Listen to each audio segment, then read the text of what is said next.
Good morning, America. How are you? Monday Morning Rail. Hi, I'm Denny Jelsma, and I'm at the world famous Jacksonville Terminal Railroad Museum. And today is Monday, and you know what we do on Monday? You guessed it. We always do show and tell. And show and tell is always brought to you by Jelsma Graphics, the people that do all the railroad embroidery clothing, such as hats, jackets, club shirts, you name it. Go to jelsma.com. That's Jelsma, and order online. Give us a call.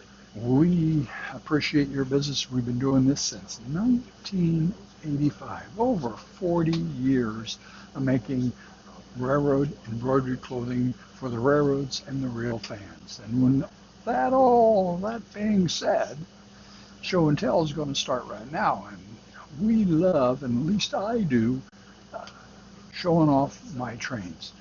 Everybody knows I love passenger trains, and today we have a very interesting passenger train, and it is called the Wipperwill, and it's the Chicago Eastern Illinois, and it was one of the first streamliners that was brought in after the war.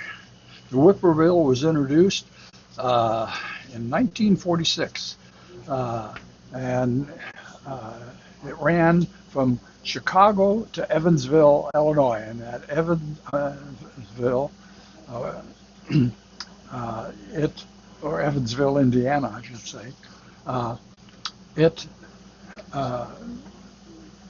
handed the trains over to the L&N, and this was the gateway into Chicago from the south. And the L&N brought trains out of Florida. A lot of trains came out of Florida to Chicago via the Evansville L&N, and they handed it over to Chicago Eastern Illinois. It was double track all the way from Evansville all the way into Chicago, and it was a racetrack.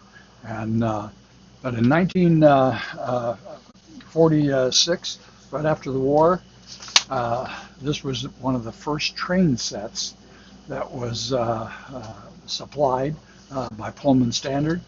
And my rendition here is not exactly like the 1946 one. I've got a heavyweight baggage RPO and then a full baggage. Typically from here on, except for this car, was the concept of the Wipperwill. This was the combine coaches, and here again, this was a beautiful lightweight train. They had dining car service because the 300 miles took about 8 hours. They had coaches, and my train here, I've added a Pullman, which is common that they would throw a Pullman on there, either deadhead or even put it, if they sold it, even though it was supposed to be a day train, people would want to be by themselves. The pride and joy on this train that I really love is the observation car called Chicagoland. And Pullman Standard, and had just beautiful decals on the side, and it was very futuristic. And so just a really this in car is a brass car, and it's called Chicagoland. They turned the train in Chicago, ran it right back down. It was actually, according to railroad miles, 287 miles, let's say 300 miles, and it took about 8 hours. And it was a very popular train, but with the introduction of better highways, the Wipperwill was kind of short-lived, and it was discontinued, but the cars were interchanged. A lot of these cars went on the Georgian, and went on a lot of the Florida trains you saw. And so like here in Jacksonville, it was very common to see Chicago Eastern Illinois sleeping cars and coaches, because you could get on at, let's say, Danville, and on a coach and ride that same coach all the way to Jacksonville or to Miami.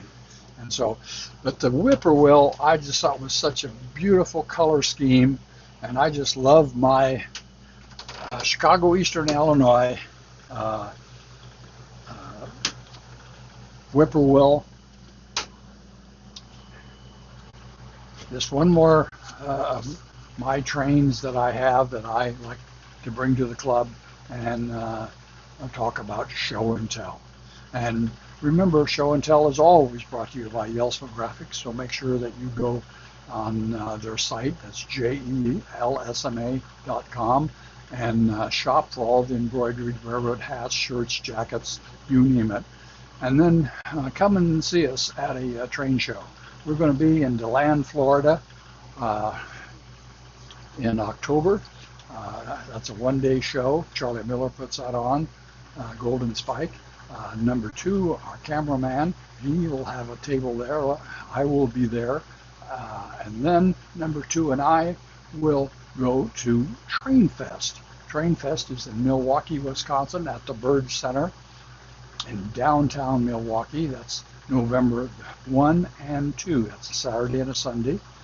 Then we go into January and the best show in the United States, and that is Amherst Railroad Society puts on the show in West Springfield, the Big E.